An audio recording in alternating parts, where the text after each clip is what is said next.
Bismillahirrahmanirrahim. Yang sunami miat ya khamujiyai.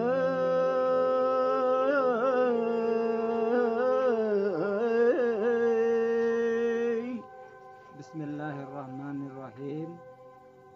Selaku kita umat manusia dituntut agar selalu ingat negeri elok penuh pesona, kaya nilai istiadat bangsa, pusaka nenek moyang, mengajarkan makna kehidupan.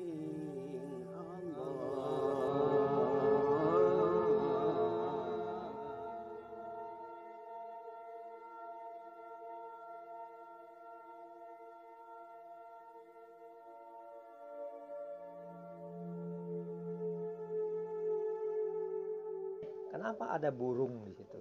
Burung itu ayam hutan kan. Ayam hutan itu kan paling terkenal, paling liar kan. Nah itulah filosofinya terhadap manusia. Seliar-liar burung kalau sudah dipelihara itu dia pasti jinak. Nah manusia pun juga begitu, kalau dipelihara, diatur, dirawat otak, hatinya, pasti dia jinak. Artinya jinak menurut saya sesuai dengan akidah keyakinan kita. Nah yang kedua, kenapa burung itu hadapnya ke timur? Filosofinya juga karena Islam itu dulu datangnya dari barat ke timur. Maka Islam itu mengembang ke timur dari barat. Makanya kerata itu kepalanya di timur kan? Lihat itu warnanya. Nah, yang lalu lagi, kenapa satu-satunya juga masjid kuno yang tinggi pondasinya itu? Ternyata kan pikiran orang tua kita dulu itu dia berpikir supaya jangan masjid itu lebih rendah pondasinya ketimbang rumah rakyat kan gitu, karena udah di dalam kampung kan. Nah kan ada mungkin 1 meter tingginya, jadi tidak ada kan pondasi rumah orang di atas pondasi masjid kan. Nah itu sebenarnya maksud orang tua kita tuh. Jadi itu bagus.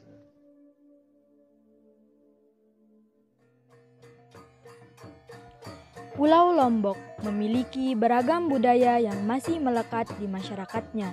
Salah satunya berada di Desa Sesait yang terletak di Kecamatan Kayangan, Kabupaten Lombok Utara.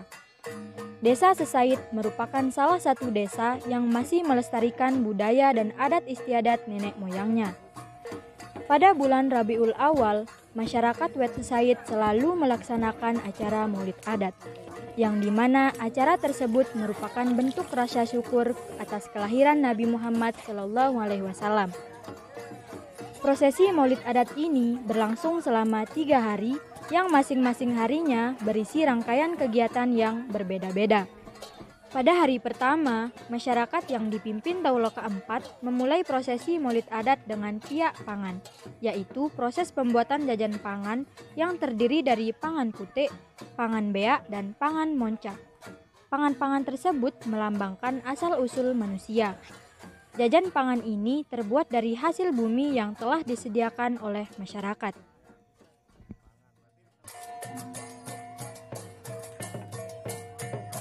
Di samping pembuatan jajan pangan, gong 2 yang disimpan di balai sangkep dikeluarkan dan dibawa menuju kampu untuk mengiringi rangkaian kegiatan Maulid Adat.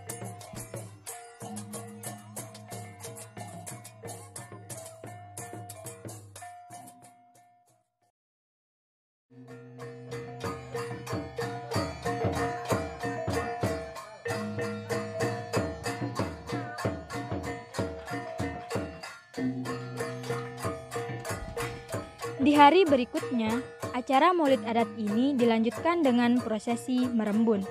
Merembun adalah kegiatan di mana masyarakat Wet Sesait yang terdiri dari 5 desa berbeda mengumpulkan atau menyerahkan hasil bumi dari masing-masing desa menuju kampu. Yang nantinya hasil bumi tersebut akan digunakan untuk membuat berbagai macam makanan yang akan dihidangkan selama prosesi Maulid Adat. Yang unik dalam prosesi merembun ini, rombongan perwakilan desa yang membawa hasil bumi tersebut harus berjalan kaki menuju kampu. Sesampainya di kampu, mereka akan masuk secara bergantian karena mungkin ada beberapa rombongan desa yang tiba secara bersamaan.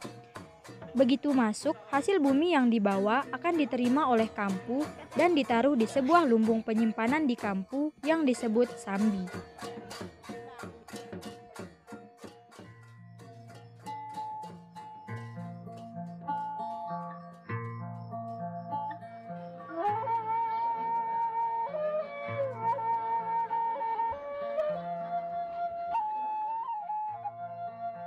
Setelah prosesi merembun selesai, acara dilanjutkan dengan memajang, yaitu proses pemasangan kain putih di langit-langit masjid kuno dari pintu masuk sampai ke mimbar.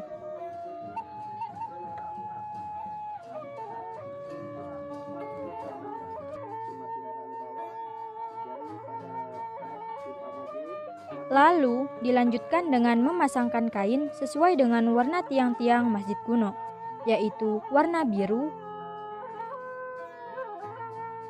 warna merah, warna kuning, dan warna putih. Masing-masing warna tersebut memiliki makna tersendiri.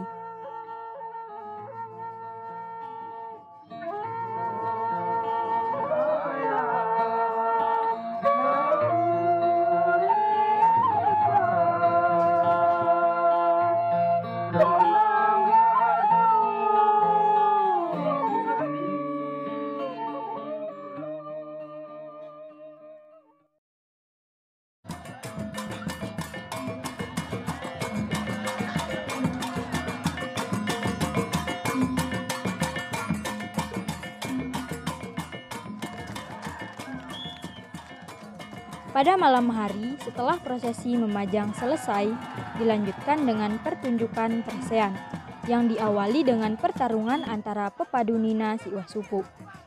Setelah itu, barulah pertarungan antara pepadu laki-laki yang dimulai dari anak remaja sampai orang dewasa.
Hari terakhir merupakan puncak dari acara Maulid Adat.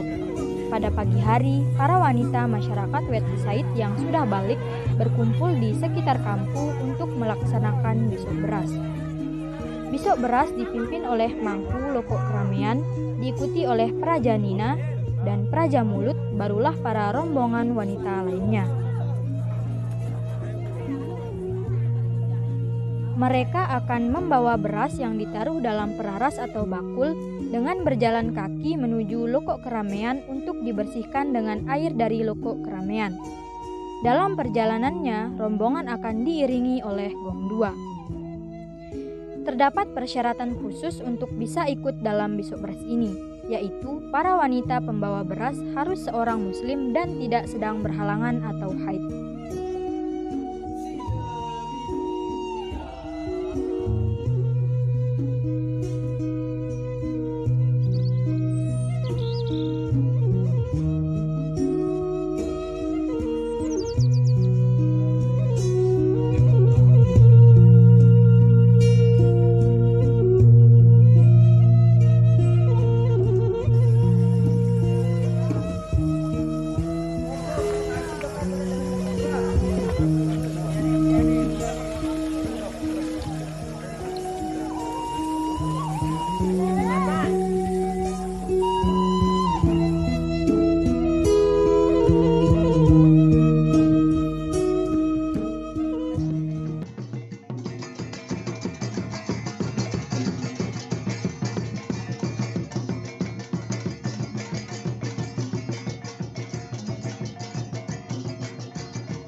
Setelah semua beras yang dibawa selesai dibersihkan, maka rombongan pun kembali ke Kampu.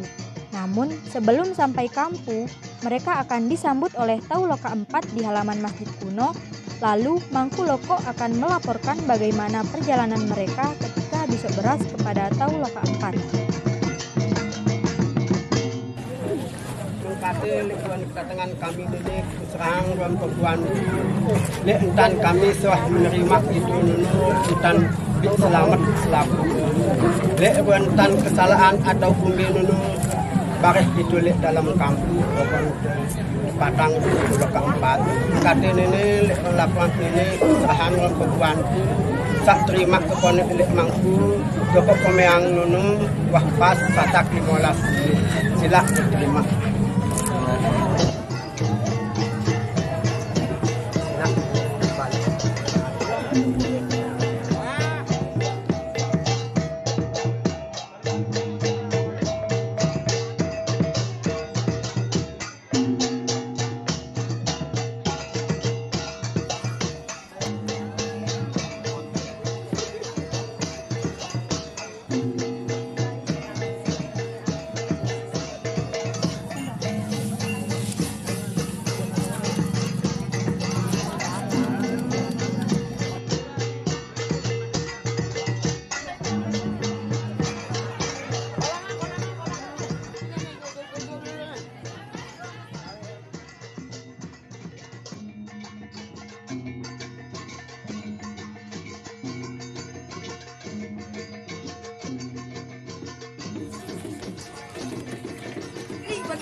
Pada siang hari setelah sholat zuhur, acara dilanjutkan dengan pembuatan payung agung dan penyembelihan kambing yang dilakukan di halaman Masjid Kuno, persis sejajar dengan pintu Masjid Kuno.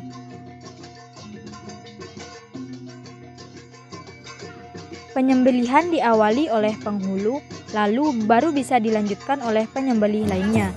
Sebelum menyembelih, para penyembelih ini termasuk penghulu harus sudah berwudu supaya dalam keadaan suci.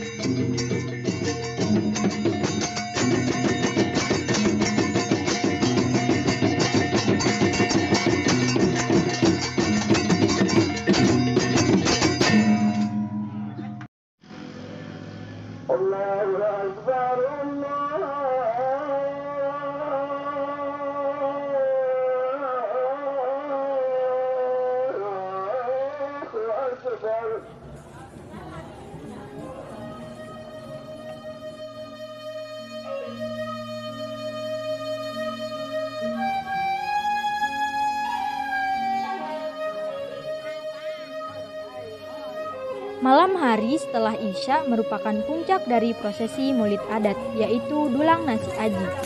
Secara istilah, dulang aji sendiri berasal dari kata dulang yang berarti hidangan dan aji yang berarti harga. Dulang aji melambangkan penghormatan yang sangat berharga yang diperuntukkan kepada Tauloka IV. Dulang aji dibawakan dari Kampu menuju Masjid Kuno. Dulang tersebut terdiri dari nasi dengan lauk daging kambing lengkap dengan jaja pangannya. Setelah Tauloka IV menerima dulang nasi aji, barulah diikuti oleh para lelaki lainnya yang hadir di dalam Masjid Kuno untuk menyantap dulang yang telah disediakan. Setelah semua selesai menyantap dulang yang disediakan, masyarakat yang hadir di dalam Masjid Kuno harus keluar melewati payung agung yang telah dipasang di pintu utama Masjid Kuno dengan dijaga praja mulut yang membawa pecut rotan. Barang siapa yang sengaja atau tidak sengaja menyenggol payung agung tersebut, maka dia akan dipecut oleh sang praja mulut, tidak peduli umur dan jabatan yang dimiliki.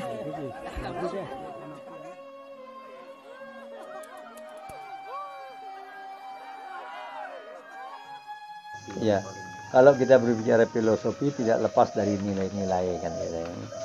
Kalau filosofi secara umum, pertama tentu kita ingin memperlihatkan kepada anak-anak keturunan kita bahwa begitulah kira-kira perjalanan perjuangan nenek moyang kita. Kalau kita katakan sangat menderita, apakah perjuangan agamanya, perjuangan pemerintahannya. Nah, itulah kenyataan keadaan yang dulu kan. Itu sebenarnya tujuan saya. Jadi garis besar itu kita ingin menunjukkan ya, keadaan nenek moyang kita dulu kalau dibanding dengan keadaan sekarang. Tidak ada alasan anak-anak muda sekarang itu tidak lebih maju ketimbang dulu. Itu baik cara berpikir, cara bertindak. Itu sebenarnya tujuan kita. Dulu itu kan sangat sederhana, sangat kekurangan kalau bicara kurang. Sekarang ini apa? Tidak ada kekurangan, mau uang banyak, tinggal saya ingin menekankan pada masyarakat itu keinginan puji. Tidak ada artinya pintar, cerdas, tapi kalau tidak mampu. Kata kunci itu mampu. Setelah cerdas, setelah pintar semua, tapi harus mampu. Mampu maksud saya bisa tidak melaksanakan itu. Nah, jadi intinya kalau garis besar saya bicara, kalau kita bicara filosofi, kita ingin menunjukkan. Tetapi nenek moyang kita dulu kan tidak ahli pidato, tidak pernah ada, selalu kan dirahasiakan karena takut dengan penjajah. Nah, sekarang ini sudah maju, tidak salah kan kita pidato.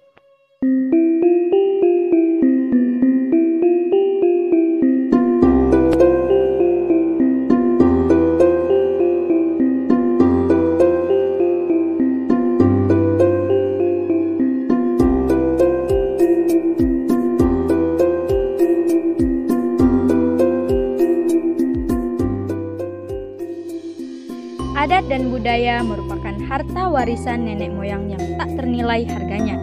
Banyak nilai-nilai berharga yang terkandung dalam adat dan budaya kita. Sudah selayaknya kita sebagai generasi muda peduli dan melestarikan adat budaya yang telah berkembang di berbagai pelosok Nusantara. Matur tampiasi.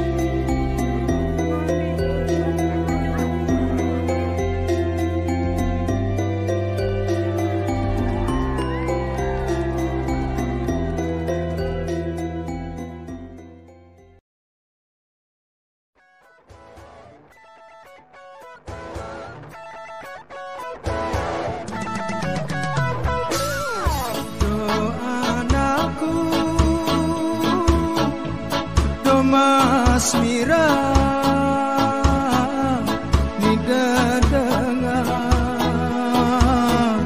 huni nama do huni nama lamun dengene tao beke diri